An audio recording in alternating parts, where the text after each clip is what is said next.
was indeed a period of wild growth. 2, the beginning of the 20th century to the 1970s. That was the period when most welfare states as we have them today were set up. And from 1970 to date, an increasing attention to environmental problems they themselves created. What is the agenda for developing countries? Now, don't get me wrong. I am not of the view that developing countries should not care about the environment. On the contrary, public policies should make provision for the simultaneous pursuit of environmental and economic goals. Developing countries should simply not pursue environmental policies at the expense of economic growth. Note, however, that economic salvation and that of human civilization may likely reside in strategies and policies aimed at ensuring environmental protection while fostering economic development. And I make the distinction between the broad and positive concept of economic development and the narrow and possibly destructive concept of economic growth. Such an approach poses a number of problems for developed countries, particularly the European Union. The fact they are in pursuit of a number of environmental goals. Developing countries should nonetheless pursue the path of least resistance to increase their economic growth and for the improvement of social equity. Developed countries have a moral responsibility through development cooperation programs to preserve the environment and to promote technology transfer that will not limit the economic development of developing countries. There are some steps in this direction, notably the Global Environmental Fund, but these efforts are insufficient. Now to go to the last area, the role of NC-TVET.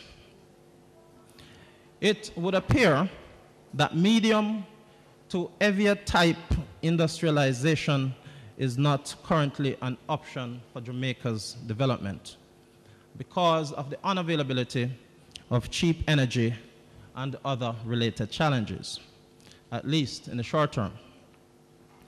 What then are our options?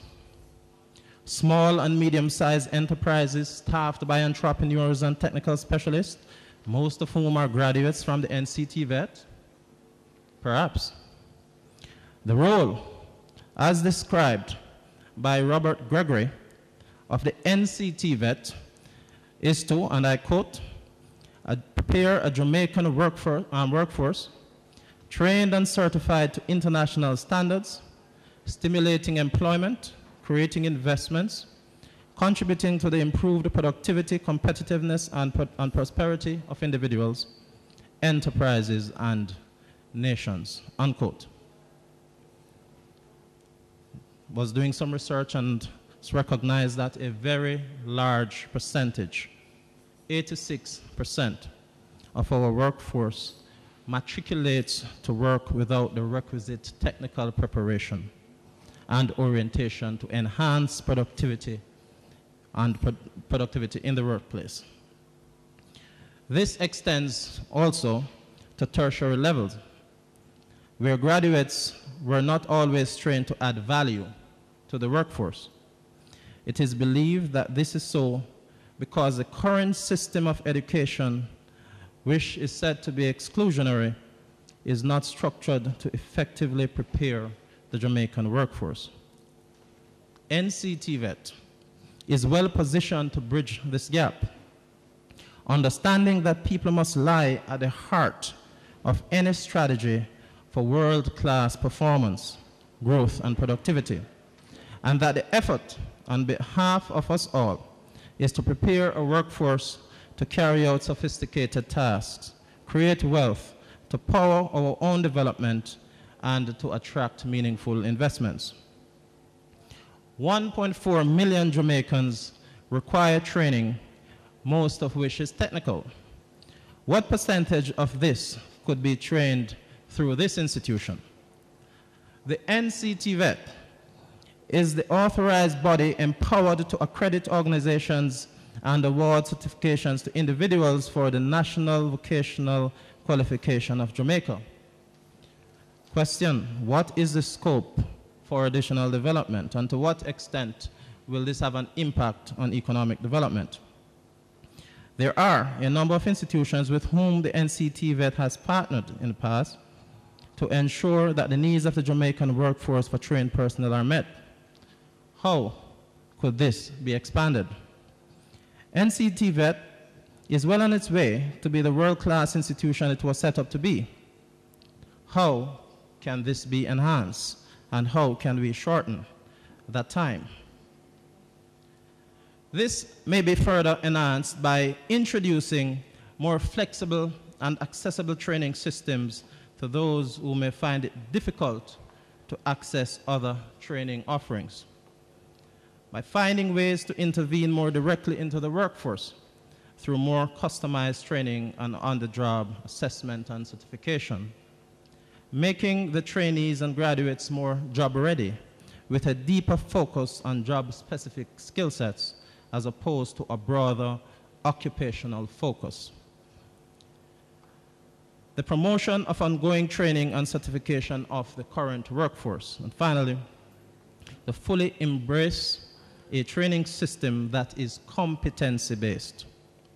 I am strongly of the view that if the workforce is prepared so as to meet global standards, we will then be in a position to attract upscale job-creating opportunities, which will in turn enhance the standard of living of our people, where TVET, no doubt, will be the underlying economic driver. And as a parting shot, I draw your attention to the 2004 UNESCO International Center for Technical and Vocational Training and Education, where they hosted an international experts meeting in Bonn.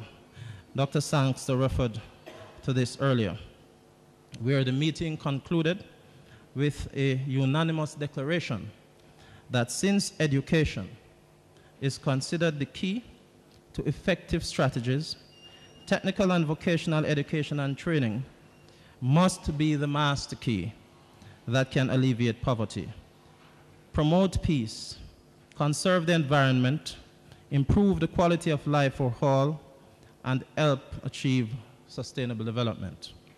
I am in full agreement with this.